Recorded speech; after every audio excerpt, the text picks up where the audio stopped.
బీజేపీలో బీఆర్ఎస్ విలీనం. అసెంబ్లీ ఎన్నికల్లో ప్రతిపక్షానికే బీఆర్ఎస్ పరిమితం. ఇక ఎంపీ ఎన్నికల్లో కారు పార్టీకి గుండు సున్నా. పార్టీ చరిత్రలోనే ఘోర పరాభవం. ఇక ఫోన్ ట్యాపింగ్, కాళేశ్వరం అవినీతిలో కేసీఆర్ జైలుకు. కేటీఆర్ పైన అనేక అవినీతి ఆరోపణలున్నాయి. ఈ కేసుల నుంచి తప్పించుకోవడంపై కేసీఆర్ ఫోకస్ పెడతా ఉండట. కవితను బయటకు తీసుకురావడానికి విశ్వ ప్రయత్నాలు చేస్తూ ఉన్నాడు. ఆఖరికి పార్టీని బీజేపీలో విలీనం చేసే అందుకు కూడా రెడీ అవుతా ఉన్నాడని చెప్పేసి ఒక ప్రత్యేక కథనం కనిపిస్తూ ఉంది. మరి బీజేపీలో విలీనం చేస్తే అట్లనన్నా అయితే అసలు యాక్చువల్గా ఏమవుతుందంటే ఒకటో రెండో సీట్లు వస్తే అట్లా కూడా అడిగేటోడు. ఇగో నువ్వు మరి మా బిడ్డను బయటకు తీసుకొస్తేనే నీకు ఈ సీట్లు ఇస్తా, మద్దతు ఇస్తా, మీకు అయితే అవసరం ఉన్నదని చెప్పేసి గట్టినే డిమాండ్ చేసేటోడు. కానీ దురదృష్టవశాత్తు ఒక్కటి కూడా రాకపోయా కాక అట్లా అయిపోయింది కాకకు.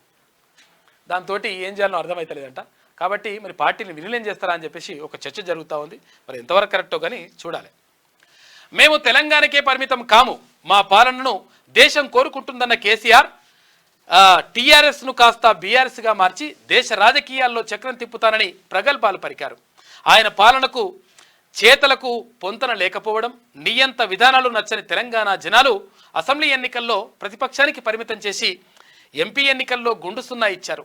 గతంలో చేసిన పాపాలు, అవినీతి కేసులు వెంటాడుతాయనేటువంటి భయంలో ఉన్న కేటీఆర్ కవితను సైతం రక్షించుకునేందుకు బీజేపీలో బీఆర్ఎస్ను విలీనం చేసి సేఫ్ కావాలనుకుంటున్నట్టుగా సమాచారం అంటూ ఒక వార్త కనిపిస్తాము. మరి ఎంతవరకు కరెక్టో కానీ చూడాలి. క్వశ్చన్ మార్క్ ఉంది వార్త.